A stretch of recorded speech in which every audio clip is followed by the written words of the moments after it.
Hi, this is Jim Roemer from bestweatherinc.com, the only all-weather commodity newsletter covering everything from grains to ETFs, natural gas trading, soft commodities, you name it.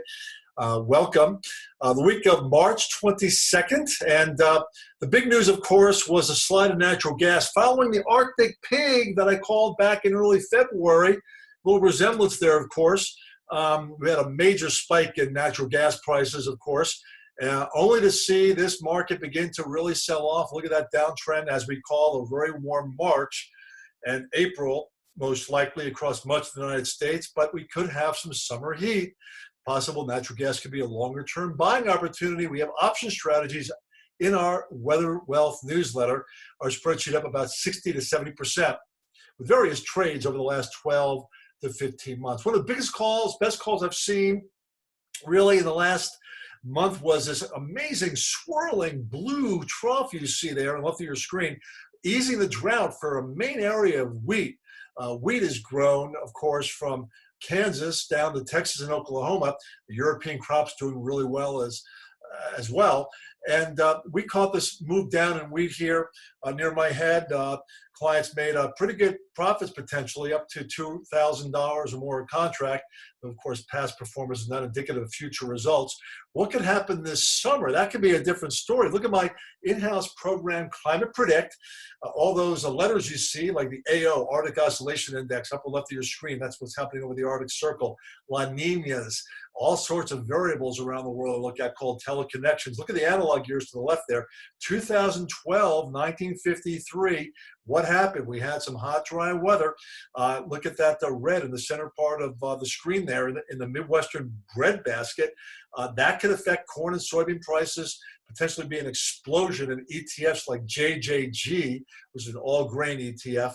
Also, we could see some problems in West Africa where you see that red there.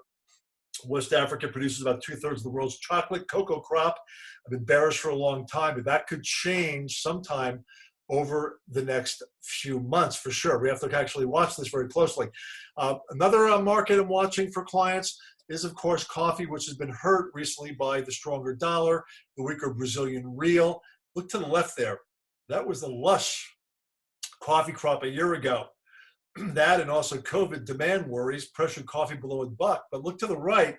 This was Minas Gerais, and the way the coffee crop looked a couple of months ago, due to a very dry October, December, that could mean that coffee prices eventually could explode once COVID-19 ends. Stay tuned, subscribe to our newsletter if you're not already a client, as we'll be looking at potential frost situations maybe for Brazil this winter or summer in the Northern Hemisphere, and also looking at other crops around the world as well.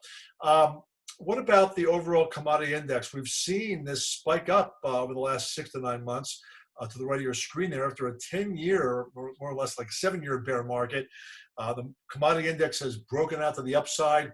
Copper, silver, used in electric cars, new technologies, of course, the grain problems with Chinese demand, La Nina, and some of the weather problems at the end of last summer has all caused an explosion in commodities. The wheat market, though, has been the one real good call I've had recently, sliding quite a bit. We've seen KC wheat prices really begin to sell off over the last week or so here. As I mentioned in some of my newsletters, we were pretty bearish wheat in the drought breaking, but that, again, drought could come back and haunt some of the other grain markets sometime this summer. One thing we're watching is what we call a La Nina modica. That's a little bit different than a standard La Nina. If you look near my arm there, put my head out of the picture, that red you see near Peru is indicative of a La Nina modica when you have the blue, cool ocean temperatures in the central Pacific and red flanked the warm temperatures over Australia and near Peru. That's called a La Nina modica.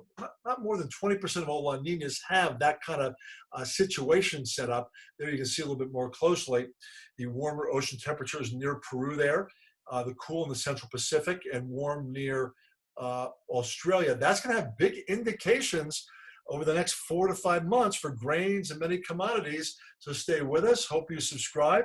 And we'll be having updates from time to time on this YouTube channel. Hope you enjoy. Thank you.